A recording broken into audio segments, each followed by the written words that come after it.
Kung hindi ka lang din naman ganitong magsangag ng kanin, wag ka na lang magluto. Joke lang, tara na magluto na tayo. So for today's video nga mga mare, ay magluluto naman tayo ng nasi goreng kampong. FYI lang po, ito pong nasi goreng kampong ay isang luto ng fried rice na kadalasang mabibili dito sa mga restaurant dito sa Malaysia or kahit na po doon sa mga maliliit na kainan dito. Tinawag po nila itong nasi goreng kampong dahil po ang meaning po ng nasi is rice or kanin. At ang goreng naman po is fried o frito, and then yun naman pong kampong is parang province o kaya probinsya. At dahil nga po ito ay sinangag, mabilis lang din naman po itong lutuin. Nagprito nga po muna pala ako dito ng isang pirasong itlog, and then ipinirito ko na rin po itong maliliit na dilis hanggang sa maging toasted at hinango ko na po ito. Ayan, nagisa na rin po ako dito ng bawang at sibuyas, and then nag-aroma na luto na yung bawang ay nilagay ko na rin po dito yung ating kaning lamig or yung kaning bahaw.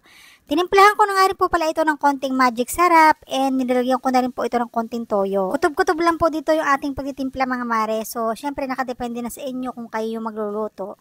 At nung luto na po yung ating kanin, ayan, inilagay ko na rin po dito yung dahon ng kangkong at naglagay na rin po ako dito ng sili. Pero ito pong sili, optional. Kung meron po kayong kasamang bata na kakain, huwag nyo na po itong lagyan ng sili. Pero yung original po talaga na nasi goreng kampong is maanghang po talaga. Kaya kung hindi po kayo mahilig sa maanghang, pwede hindi nyo na po ito lagyan ng sili. At ganun lang po kabilis, luto na po yung ating nasi goreng kampong. Dito po ay hindi na po natin kakailangan syempre ng ulam dahil ito po may kasama ng ulam. At dahil nga po tayo ang mga Pilipino ay napakahilig po sa kanin, so bagay na bagay po ito sa atin. Kaya naman, itry nyo na rin po yung ganitong luto. Sobrang sarap po talaga nito.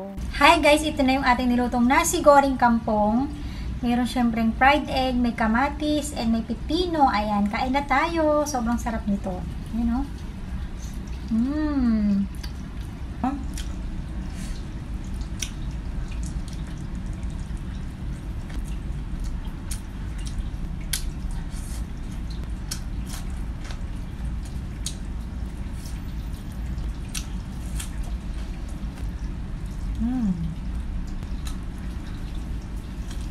Kung gusto nyo po na magkaroon po kayo ng ulam idea, nalulutuin nyo po sa araw-araw na budget friendly pero masarap. So, i-follow nyo na po itong aking page para naman po updated kayo sa mga upload kong budget friendly recipe. Yun lang, bye-bye!